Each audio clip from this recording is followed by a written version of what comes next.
Friends, ನಾನು Rajalakshmi. ಯುಕ್ತಾಹಾರ YouTube ಚಾನಲ್ಗೆ ನಿಮಗೆ ಸ್ವಾಗತ. ವೀಕ್ಷಕರೆಲ್ಲರಿಗೂ ಯುಗಾದಿ ಹಬ್ಬದ ಹಾರ್ದಿಕ ಶುಭಾಶಯಗಳು. ಬಹಳ ರುಚಿಕರವಾದ ತುಂಬ ಸಾಫ್ಟಾಗಿರುವ ಬೇಳೆ ಒಬ್ಬಟ್ಟನ್ನು ಮಾಡೋ ವಿಧಾನನ ತೋರಿಸ್ತಾ ಇದ್ದೀನಿ. ಈಗ 3-4 ದಿನಗಳವರೆಗೂ ಫ್ರಿಡ್ಜ್ನಲ್ಲಿ ಇಡದೆ ಇದನ್ನು ಉಪಯೋಗಿಸ್ಕೊಳ್ಬೋದು. ಸರ್ವ್ ಮಾಡುವಾಗ ಸ್ವಲ್ಪ ತುಪ್ಪ ಹಾಕ್ಕೊಂಡ್ರಂತೂ ತಿಂತಾನೇ ಇರಬೇಕು ಇದನ್ನು ಅಂತ ಅನಿಸುತ್ತೆ. ಒಬ್ಬಟ್ಟು ಮಾಡೋಕ್ಕೆ ಶುರು ಮಾಡೋಣ ಬನ್ನಿ. ಹಾಗಾದರೆ ಇಷ್ಟು ದೊಡ್ಡ ಲೋಟದಲ್ಲಿ 3/4 ಲೋಟ ಕಡಲೆಬೇಳೆಗೆ 1/4 ಲೋಟ ತೊಗರಿಬೇಳೆ ಹಾಕ್ಕೊಂಡು 2 ಸರ್ತಿ ನೀರಲ್ಲಿ ತೊಳ್ಕೊಂಡಿದ್ದೀನಿ. ಹಾಗೆ ಅದಕ್ಕೆ ಅದೇ ಅಳ್ದಂಥ ಲೋಟದಲ್ಲಿ 2 ಲೋಟ ನೀರು ಹಾಕಿ ಅರ್ಧ ಗಂಟೆ ನೆನೆಸ್ಕೊಂಡಿದ್ದೀನಿ. ಅರ್ಧ ಗಂಟೆ ನಂತರ ಸ್ಟವ್ ಹೊತ್ತಿಸ್ಬಿಟ್ಟು ಕುಕ್ಕರ್ ಇಟ್ಟು ತಳಕ್ಕೆ ಸ್ವಲ್ಪ ನೀರು ಹಾಕಿ ಒಂದು ಪ್ಲೇಟ್ ಇಟ್ಟು ಈ ಬೇಳೆಗಳನ್ನು ಇರೋ ಬಟ್ಲನ್ನು ಕುಕ್ಕರಲ್ಲಿಟ್ಟು ವೆಯ್ಟ್ ಹಾಕಿ 4-5 ವಿಷಲ್ ಕೂಗಿಸ್ಕೊಳ್ಬೇಕು. ಈಗ ಹೂರಣಕ್ಕೆ ಬೇಳೆ ಅಳ್ದಿರೋ ಲೋಟದಲ್ಲಿ 1/4 ಲೋಟ ಪುಡಿ ಬೆಲ್ಲ ಮತ್ತು 3/4 ಲೋಟ ಕಾಯಿ ತುರಿನ ಮಿಕ್ಸರ್ ಜಾರ್ಗೆ ಹಾಕ್ಕೊಂಡು ಸ್ವಲ್ಪನೂ ನೀರು ಸೇರಿಸದೆ ಒಮ್ಮೆ ರುಬ್ಕೊಳ್ಬೇಕು. ಈ ಥರ. ಈಗ ಕುಕ್ಕರ್ ಕೂಲಾಗಿದೆ. ಅದರ ಮುಚ್ಚಳ ತೆಗೆದ್ಬಿಟ್ಟು ಬೆಂದ ಬೇಳೆಗಳನ್ನು ಈಚೆ ತೆಗೆದು ತಣಿಯೋದಕ್ಕೆ ಬಿಟ್ಕೊಳ್ಳೋಣ. ಅಷ್ಟರಲ್ಲಿ ಕಣ್ಕಕ್ಕೆ ರೆಡಿ ಮಾಡ್ಕೊಳ್ಳೋಣ. ಬೇಳೆ ಬೆಲ್ಲ ಅಳ್ದಂಥ ಲೋಟದಲ್ಲಿ 1/4 ಲೋಟ ಮೈದಾ ಹಿಟ್ಟನ್ನು ಒಂದು ಪಾತ್ರೆಗೆ ಹಾಕ್ಕೊಳ್ಬೇಕು. ಅದಕ್ಕೆ 1/4 ಚಮಚ ಉಪ್ಪು, 1/4 ಚಮಚ ಅರಿಶಿನ ಹಾಕಿಬಿಟ್ಟು ಸ್ವಲ್ಪನೇ ನೀರು ಹಾಕ್ಕೊಳ್ತಾ ಹಿಟ್ಟನ್ನು ಕಲಿಸ್ಬೇಕು. ನಾನು ಹಿಟ್ಟನ್ನು ಅಳ್ದಂಥ ಅದೇ ಲೋಟದಲ್ಲಿ ಅರ್ಧ ಲೋಟ ನೀರು ಉಪಯೋಗಿಸ್ಕೊಂಡಿದ್ದೀನಿ ಹಿಟ್ಟನ್ನು ಕಲಿಸೋದಕ್ಕೆ. ಈಗ 1 ಚಮಚದಷ್ಟು ಎಣ್ಣೆ ಹಾಕ್ಕೊಂಡ್ಬಿಟ್ಟು ಹಿಟ್ಟನ್ನು ತಿಕ್ಕಿ ಕಲಿಸ್ಕೊಳ್ಬೇಕು. ಹಿಟ್ಟನ್ನು ಚೆನ್ನಾಗಿ ತಿಕ್ಕಿ ಕಲಿಸಿದಷ್ಟು ಒಬ್ಬಟ್ಟು ತುಂಬ ಸಾಫ್ಟಾಗಿ ಬರುತ್ತೆ. ಹಾಗಾಗಿ ಸ್ವಲ್ಪನೂ ತಾಳ್ಮೆ ಕಳ್ಕೊಳ್ಳದೆ ಹಿಟ್ಟನ್ನು ಚೆನ್ನಾಗಿ ತಿಕ್ಕಿ ಕಲಿಸ್ಕೊಳ್ಬೇಕು. ಮತ್ತು 1 ಚಮಚದಷ್ಟು ಎಣ್ಣೆನ ಹಾಕಿಬಿಟ್ಟು ಮಧ್ಯದಲ್ಲಿ ಮತ್ತೆ ಹಿಟ್ಟನ್ನು ಚೆನ್ನಾಗಿ ತಿಕ್ಕಿ ಕಲಿಸ್ಬೇಕು. ಪೂರ್ತಿ ಹಿಟ್ಟನ್ನು ಕಲಿಸಿದ ನಂತರ ಕೊನೆಯಲ್ಲಿ ಹಿಟ್ಟಿದ ಮೇಲೆ 1 ಚಮಚದಷ್ಟು ಎಣ್ಣೆ ಹಾಕಿಬಿಟ್ಟು ಒಂದು ತಟ್ಟೆನ ಮುಚ್ಚಿ 1 ಗಂಟೆ ಹಾಗೆ ಬಿಟ್ಟರೆ ಕಣ್ಕ ರೆಡಿಯಾಗಿರುತ್ತೆ. ಈಗ ಬೆಂದ ಬೇಳೆ ತಣ್ಣಗಾಗಿದೆ. ಅದನ್ನು ಮಿಕ್ಸರ್ಗೆ ಹಾಕಿ ನೈಸಾಗಿ ರುಬ್ಕೊಳ್ಬೇಕು. ಒಂದು ವೇಳೆ ಬೇಳೆ ಬೇಯುವಾಗ ನೀರು ಸ್ವಲ್ಪ ಬಟ್ಲಲ್ಲಿ ಜಾಸ್ತಿ ಆಗಿದ್ದರೆ ಅದನ್ನು ಶೋಧಿಸ್ಕೊಂಡು ತೆಕ್ಕೊಳ್ಬೇಕು. ಅದನ್ನು ಸಾರು ಮಾಡೋದಕ್ಕೆ ಉಪಯೋಗಿಸ್ಕೊಂಡ್ರಾಯ್ತು. ಈಗ ಹೂರಣ ಮಾಡೋದಕ್ಕೆ ಸ್ಟವ್ ಹೊಸ್ಬಿಟ್ಟು ದಪ್ಪ ತಳದ ಫ್ರೈಯಿಂಗ್ ಪ್ಯಾನ್ ಇಡಬೇಕು. ನಂತರ ರುಬ್ಬಿಟ್ಟಿರ್ತೀವಲ್ಲ ಕಾಯಿ ಮತ್ತು ಬೆಲ್ಲದ ಮಿಶ್ರಣ, ಅದನ್ನು ಹಾಕಿಬಿಟ್ಟು ಸಣ್ಣ ಉರಿಲಿ 3-4 ನಿಮಿಷ ಹಾಗೆ ಕೈ ಆಡಿಸ್ಬೇಕು. ಬೆಲ್ಲದ ಹಸಿ ವಾಸನೆ ಎಲ್ಲ ಹೋಗುತ್ತೆ. 1-2 ನಿಮಿಷದ ನಂತರ ಚೆನ್ನಾಗಿ ಹೀಗೆ ಕುದಿಯೋಕ್ಕೆ ಶುರುವಾಗುತ್ತೆ.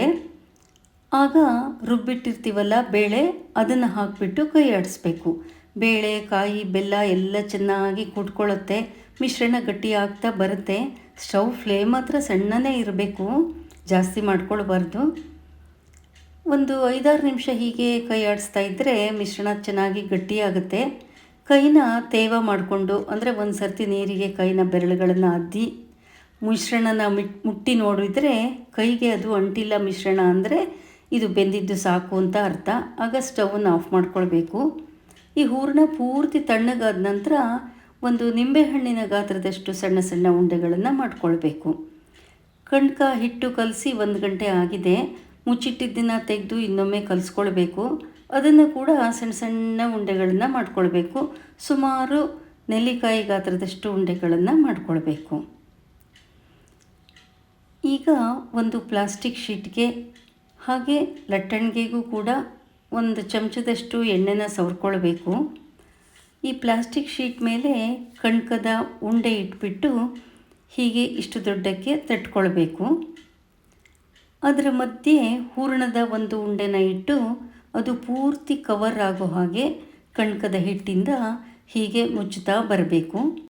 ಹೆಚ್ಚಾದ ಕಣ್ಕದ ಹಿಟ್ಟನ್ನು ಈಚೆಗೆ ತೆಗೆದು ಹಾಕಬೇಕು. ಅದು ಮುಂದೆ ಮತ್ತೆ ಮಾಡ್ಕೊಳ್ಳೋಕ್ಕೆ ಬರುತ್ತೆ. ಹೀಗೆ ತುಂಬಿದ್ದನ್ನು ಲಟ್ಟಣಿಗೆ ಸಹಾಯದಿಂದ ಲಟ್ಟಿಸ್ಕೊಳ್ಬೇಕು. ಪ್ಲಾಸ್ಟಿಕ್ ಶೀಟ್ ಮೇಲೆ ಇಟ್ಬಿಟ್ಟು ತೆಳ್ಳಗೆ ಲಟ್ಟಿಸೋಕ್ಕೆ ಬರುತ್ತೆ. ಇದು ಬೇಳೆಗಳನ್ನು ಮಿಕ್ಸರ್ಗೆ ಹಾಕಿರ್ತೀವಲ್ವ, ಆಗ ಅದನ್ನು ನೈಸಾಗಿ ರುಬ್ಕೊಂಡಿದ್ರೆ ಈಗ ಲಟ್ಟಿಸೋದಕ್ಕೆ ತುಂಬ ಸುಲಭ ಆಗುತ್ತೆ. ನೈಸಾಗಿ ರುಬ್ಬಿರದೆ ಮಧ್ಯೆ ಬೇಳೆಗಳು ಸಿಕ್ಕಿದರೆ ಲಟ್ಟಿಸೋದಕ್ಕೆ ತುಂಬ ತೊಂದರೆ ಆಗುತ್ತೆ. ಹಾಗಾಗಿ ಬೇಳೆಗಳನ್ನು ಮಿಕ್ಸರ್ಗೆ ಹಾಕುವಾಗ ನೈಸಾಗಿ ರುಬ್ಕೊಳ್ಬೇಕು ಅನ್ನೋದನ್ನು ಗಮನದಲ್ಲಿಟ್ಕೊಳ್ಬೇಕು. ಈಗ ಸ್ಟವ್ ಹೊಸ್ಬಿಟ್ಟು ಕಾವಲಿ ಇಟ್ಟು ಅದು ಕಾದಾಗ ಈ ಲಟ್ಸಿದ ಹಾಳೆಗಳನ್ನು ಕೈಯಲ್ಲಿ ತೆಗೆದು ಕಾವಲಿಗೆ ಹಾಕಬೇಕು. ಮೀಡಿಯಮ್ ಮತ್ತು ಲೋ ಫ್ಲೇಮಲ್ಲಿ ಬೇಯಿಸ್ಕೊಳ್ಬೇಕು. ಎರಡು ಬದಿಲೂ ಸ್ವಲ್ಪ ಸ್ವಲ್ಪ ಬೇಯಿಸಿದ ನಂತರ 3-4 ಹನಿಯಷ್ಟು ಎಣ್ಣೆ ಅಥವಾ ತುಪ್ಪ ಹಾಕಿ ಬೇಯಿಸಿ ಈಚೆ ತೆಗೆದ್ರೆ ಸ್ವಾದಿಷ್ಟವಾದ ಮೃದುವಾದ ಬೇಳೆ ಒಬ್ಬಟ್ಟು ತಯಾರಾಗಿರುತ್ತೆ. ಕಾವಲಿಯಿಂದ ಈಚೆ ತೆಗೆದ ಒಬ್ಬಟ್ಟುಗಳನ್ನು ಒಂದರ ಮೇಲೆ ಒಂದು ಹಾಕಬಾರ್ದು, ಅದೆಲ್ಲ ಅಂಟ್ಕೊಳ್ಳುತ್ತೆ, ಬಿಡಿಸೋದಕ್ಕೆ ಸ್ವಲ್ಪ ಕಷ್ಟ ಆಗುತ್ತೆ. ಪೂರ್ತಿ ತಣದ ನಂತರ ಒಬ್ಬಟ್ಟನ್ನು ಗಾಳಿ ಆಡದ ಬಾಕ್ಸಿಗೆ ಹಾಕಿಟ್ರೆ 3-4 ದಿನಗಳ ಕಾಲ ಇದನ್ನು ಇಟ್ಕೊಂಡು ಉಪಯೋಗಿಸ್ಕೊಳ್ಬೋದು.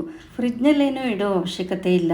ಸರ್ವ್ ಮಾಡುವಾಗ ಸ್ವಲ್ಪ ಬಿಸಿ ಮಾಡಿಬಿಟ್ಟು ಅದ್ರ ಮೇಲೆ ತುಪ್ಪ ಹಾಕ್ಕೊಟ್ರೆ ಇನ್ನು ತುಂಬ ಚೆನ್ನಾಗಿ ರುಚಿಯಾಗಿರುತ್ತೆ.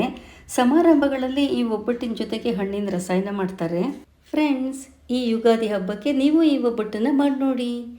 ಈ ರೆಸಿಪಿ ಇಷ್ಟ ಆದರೆ ಲೈಕ್ ಮಾಡಿ, ಶೇರ್ ಮಾಡಿ. Thank you for watching this video.